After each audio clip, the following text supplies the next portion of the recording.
صورتحال آپ نے ملاحظہ کی، اب آپ کو لیے چلتے ہیں بلوچستان کی سرزمین پر۔ ناظرین، سمگلنگ بھی ایک اہم مسئلہ ہے جس کی وجہ سے معیشت کو سخت نقصان ہوتا ہے۔ سیکیورٹی ایجنسیوں کی جانب سے سمگلنگ کی روک تھام کے باوجود سمگلنگ کا سلسلہ جاری رہتا ہے اور اس میں کالی بھیڑیں اہم کردار ادا کرتی ہیں۔ کوئٹہ میں سیکیورٹی ایجنسیوں نے 2 کروڑ روپے مالیت کا سامان افغانستان سمگل کرنے کی کوشش ناکام بناتے ہوئے ملزمان کو گرفتار کیا ہے۔ تفصیل جانتے ہیں محمد جہانگیر سے۔ کوئٹہ میں محکمہ کسٹم نے صوبے سے افغانستان سمگل ہونے والا 2 کروڑ روپے سے زائد کا سامان قبضے میں لے لیا۔ کسٹم کے عملے نے ایف سی کے ہمراہ کوئٹہ چمن شاہراہ پر کارروائی کے دوران مختلف بسوں میں لوڈ غیر ملکی کپڑا، ٹائر، پیٹرول اور ڈیزل قبضے میں لے کر 3 ملزمان کو گرفتار کر لیا۔ کسٹم انتظامیہ نے انکشاف کیا کہ کوئٹہ شہر کے مختلف گوداموں میں 20 ارب سے زائد کا سمگلنگ کا سامان موجود ہے، تاہم وسائل کی کمی کے باعث وقتاً فوقتاً ان کے خلاف کارروائیاں عمل میں لائی جا رہی ہیں۔ شہر سمیت صوبے میں موجود نان رجسٹر گاڑیوں کے حوالے سے محکمہ کسٹم کے حکام کا کہنا تھا کہ اس وقت 10,000 سے زائد گاڑیاں سڑکوں پر رواں دواں ہیں، جس کے خلاف کارروائی عمل میں لاتے ہوئے گزشتہ ماہ 20 سے زائد گاڑیاں ضبط کی گئیں۔ قبضے میں لیا جانے والا غیر ملکی سامان 30 جون سے پہلے یوٹیلیٹی سٹورز اور سی ایس ڈیز پر نیلام کر دیا جائے گا۔ کسٹم انتظامیہ کے مطابق قبضے میں لیے گئے سامان کی اوپن آکشن کی جائے گی اور اس سے ملنے والے کروڑوں روپے قومی خزانے میں جمع کرا دیے جائیں گے۔ کیمرہ مین شہزاد خان کے ساتھ محمد جہانگیر، دنیا نیوز، کوئٹہ۔ ناظرین، 2008 کے قومی انتخابات کے بعد وجود میں آنے والی حکومت کے لیے سب سے بڑا ٹاسک 17ویں ترمیم کا خاتمہ اور چارٹر آف ڈیموکریسی پر عمل درآمد تھا، جو ملک کی 2 بڑی سیاسی جماعتوں پاکستان پیپلز پارٹی اور مسلم لیگ نواز گروپ کے درمیان طے پایا تھا۔ ناظرین، اس مسئلے کو حل کرنے کے لیے دونوں جماعتوں کے درمیان کئی مرتبہ بات چیت ہوئی۔ اس سلسلے میں آئینی اصلاحات کے لیے ایک کمیٹی بنائی گئی جس میں تمام سیاسی جماعتوں کو نمائندگی دی گئی اور بالآخر 18ویں ترمیم کی صورت میں اس کا مثبت نتیجہ سامنے آیا۔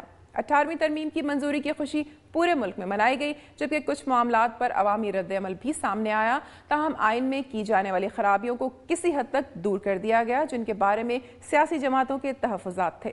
لسبیلا میں بھی 18ویں ترمیم کی منظوری کی خوشی میں ریلی نکالی گئی۔ تفصیل بتا رہے ہیں ذیشان کمبو اپنی اس رپورٹ میں۔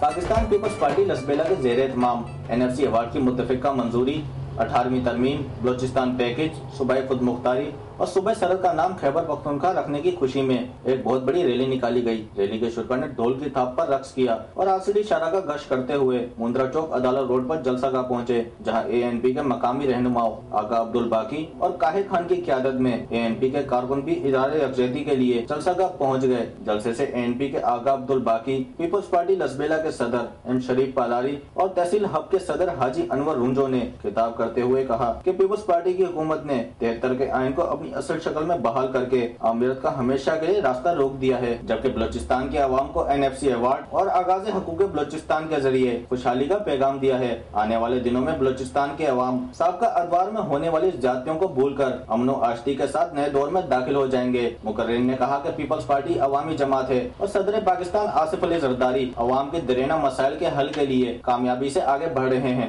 حکومت کی جانب سے بلوچستان کے لیے اٹھائے گئے اقدامات قابل تحسین ہیں، ان پر عمل درآمد کر کے بلوچستان کا احساس محرومی دور کیا جا سکتا ہے۔ ذیشان کمبو، دنیا نیوز، ہب، لسبیلا۔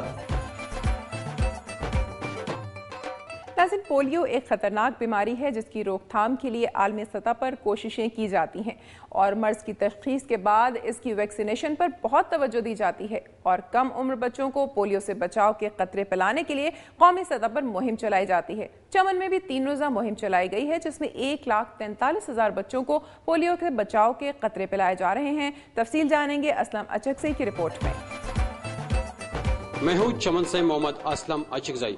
میں اس وقت موجود ہوں DHQ ہاسپٹل چمن میں۔ ڈسٹرکٹ کلابلا کے 4 تحصیلوں 27 انڈین کنسلوں میں 3 روزہ پولیو مہم کا آغاز ہو گیا۔ پولیو مہم کا آغاز ڈسٹرکٹ ہیلتھ آفیسر ڈاکٹر شہزادہ بابر نے کیا۔ افتتاح کے موقع پر عالمی ادارہ صحت کے نمائندوں نے بھی شرکت کی۔ اس موقع پر ایڈیو صحت نے میڈیا کے نمائندوں سے خصوصی بات چیت کرتے ہوئے کہا کہ اس 3 روزہ پولیو مہم کے دوران 1,43,000 5 سال سے کم عمر بچوں کو پولیو سے بچاؤ کے قطرے پلائے جائیں گے۔ مزید کہا کہ اس مہم کے لیے 323 تربیت یافتہ ٹیمیں تشکیل دی گئی، جس میں 5 ٹیمیں ٹرانزٹ اور 16 ٹیمیں پاک افغان بارڈر پر تعینات کیا، جس کا بارڈر پر تعیناتی کا مقصد صرف اور صرف سرحد پر آنے جانے والے 5 سال سے کم عمر بچوں کو پولیو کے قطرے پلانا ہوں گے، تاکہ افغانستان سے پاکستان داخل ہونے والے متاثرہ بچے میں پولیو کے پائے جانے والا وائرس یہاں منتقل نہ ہو جائے۔ پولیو مہم کی کامیابی کے سلسلے میں ADO صحت نے عوام علماء کرام سے اپیل کی کہ اس 3 روزہ مہم کو کامیاب بنانے کے لیے بھرپور تعاون کرے۔ محکمہ صحت اور عالمی ادارہ صحت کو چاہے کہ علاقے سے پولیو مرض کے یقینی خاتمے کے لیے عملی اقدامات کرے تاکہ پولیو سے پاکستان کا قیام عمل میں آ سکے۔ کیمرامین عبد المنان کے ساتھ محمد اسلم اچکزئی، دنیا نیوز، چمن۔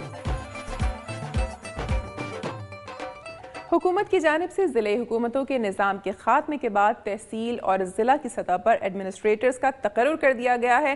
قلات میں تحصیل ناظم نے دفتر اور گاڑیاں ایڈمنسٹریٹر کے حوالے کر دی ہیں۔ اس موقع پر تقریب کا انعقاد کیا گیا جس میں علاقے کے عمائدین نے بھی شرکت کی۔ تفصیل جانتے ہیں اسماعیل رودینی سے۔ تحصیل ایڈمنسٹریٹر قادر بخش پرکانی نے سوراب میں اپنے چارج سنبھال لیے۔ سابقہ ناظم سوراب نے چارج تحصیل ایڈمنسٹریٹر کے حوالے کر دی۔ تحصیل ایڈمنسٹریٹر سوراب قادر بخش پرکانی نے اپنے عہدے کا چارج سنبھال لیا۔ سابقہ تحصیل ناظم سوراب حاجی عبدالرسول مینگل نے انہیں تحصیل کونسل سوراب کا چارج دیتے ہوئے اپنی زیر استعمال تحصیل کونسل کی گاڑی اور دیگر اشیاء ان کے حوالے کر دی۔ اس موقع پر سٹی ناظم سوراب ڈاکٹر عبدالواحد میروانی، تحصیلدار رینیو سوراب منظور احمد محمد سنی اور علاقائی حمایدین بڑی تعداد میں موجود تھے۔